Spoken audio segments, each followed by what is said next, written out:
చెప్పు దానికి సమాధానం. పొరపాటు జరిగితే చెంపలేసుకో. నీ ఇరిగేషన్ మంత్రి నీకు చెలవకుండా రాసిండా ఆ ఉత్తరం? 45 టీఎంసీలకు ఒప్పుకునే ఉత్తరం, దాని మీద మాట్లాడు.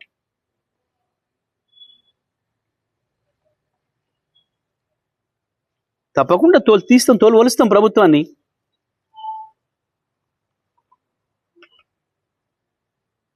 నీ తోలు వలవడానికి నీ శరీరాన్ని ముట్టుకునే పరిస్థితి లేదు. ఇదంతా గలీజ్ శరీరం అనేది. దాన్ని ముట్టుకుంటే కంపు. నీ నోరు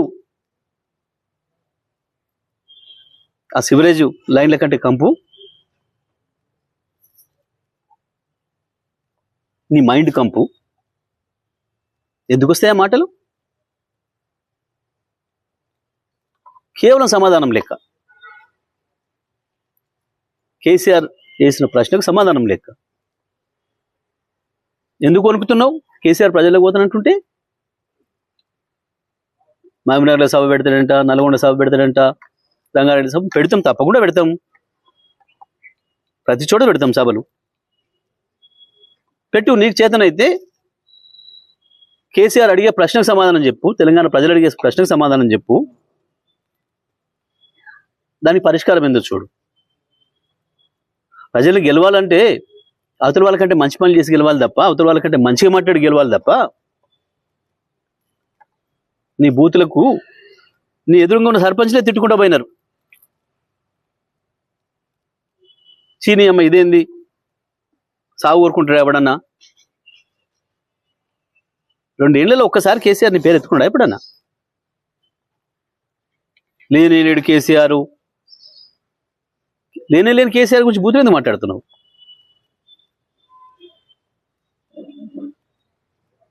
నువ్వు, నీ పోలీసులు, నీ గుండాలు, నీ అధికారులు అందరు కలిసి ఎన్నికలకు వస్తే కూడా టీఆర్ఎస్ సైనికులు అద్భుతంగా వీరోచితంగా పోరాడి ఫలితాలు సాధించింది. దానికి భయపడుతున్నావు. దీనికే ఇట్లా ఉంటే మా బట్టలు ఇప్పుతాడు, మా భాగవతం బయట పెడతాడు, రేపు మహబూబ్నగర్కి వచ్చి, రేపు నల్గొండకు వచ్చి, రంగారెడ్డికి వచ్చి మా దొంగతనాన్ని దొరకబడతాడు, ప్రజలకు అప్పచెప్తాడు అన్న భయంతో, ఫ్రస్ట్రేషన్తో ఈ బూతులు మాట్లాడుతున్నారు. ఎవరు ఒప్పుకోరు తెలంగాణ ప్రజలు. ఎన్నడూ లేదు తెలంగాణ చరిత్రలో ఇంత నీచమైన భాష మాట్లాడిన రాజకీయ నాయకుడు ఇప్పటివరకు కూడా లేడు తెలంగాణ చరిత్రలో ఎప్పుడు కూడా. నీకు వాళ్ళతో సమాసం ఎక్కువ ఉండి ఆ కల్చర్ తీసుకొస్తున్నాం ఇక్కడికి. ఆనాడు పొద్దున్నాక ఇప్పుడు తెల్లందాక చీకటి ఒప్పందాలు, చీకటి సవాసాలతోని ఆ గలీజ్ భాషను ఇక్కడ తీసుకొస్తున్నావు.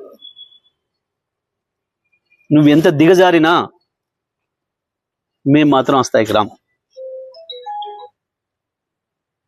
మేము కేసీఆర్ చెప్పిన పద్ధతిలోనే ఉంటాం. రాక కాదు, మాట్లాడలేక కాదు.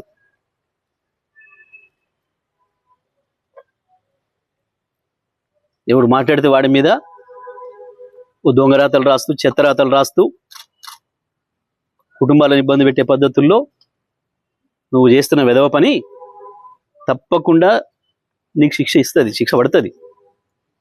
నువ్వు ఇవాళ మాట్లాడుతున్న ప్రతి మాటకు, నువ్వు చేస్తున్న ప్రతి చర్యకు తప్పించుకోలేవు శిక్ష నుంచి. అది ప్రజల చేత పడుతుంది, చట్టం చేత పడుతుంది, శిక్ష వేయబడుతుంది. రేవంత్ స్పష్టంగా చెప్తాను, సూటిగా చెప్తున్నాం. నువ్వు కేసీఆర్ని ఏదైతే బండలు కట్టుకొని దీన్ని దురుకు దంట దురికి చావుని మాట్లాడుతున్నావో, తెలంగాణ ప్రజలు మళ్ళీ మళ్ళీ మళ్ళీ మళ్ళీ నువ్వు లేచి వచ్చే అవకాశమే లేకుండా బండరాలు కట్టి నిన్ను మూసిలో పడేస్తారు. నీ రాజకీయ ప్రస్థానానికి ముగింపు పలుకుతారు. నిన్ను ఫిజికల్గా చంపుతారని మేము అనడంలే, రాజకీయంగా నిన్ను బండలు కట్టి మూసిలో పడేస్తారు వచ్చే ఎన్నికల్లో. ఇటువంటి పిచ్చి మాటలు మానేయి, హౌలా మాటలు మానేయి, భాష మార్చుకో, ముఖ్యమంత్రి స్థాయిలో మాట్లాడడం నేర్చుకో. నువ్వు రెచ్చగొట్టాలని చూసినా, ఇంకోటి చేసినా మాకు ఆ ఓపిక ఉంది. ఎందుకంటే నీ భాషల్ని చూసి వచ్చిన వాళ్ళం, నీ భాషల కుట్రలను ఎదుర్కొని వచ్చిన వాళ్ళం. నువ్వు ఒక బచ్చగాడి వాళ్ళ ముందట, కేసీఆర్ ముందట నువ్వు వేసేవన్నీ కుప్పిగంతులు. హనుమంతుడి ముందర కుప్పిగంతులాగా వేస్తున్నావు. దానికి ఆయన పద్ధతి నేర్చుకుంటే మంచిది రేవంత్ ఇప్పటికైనా.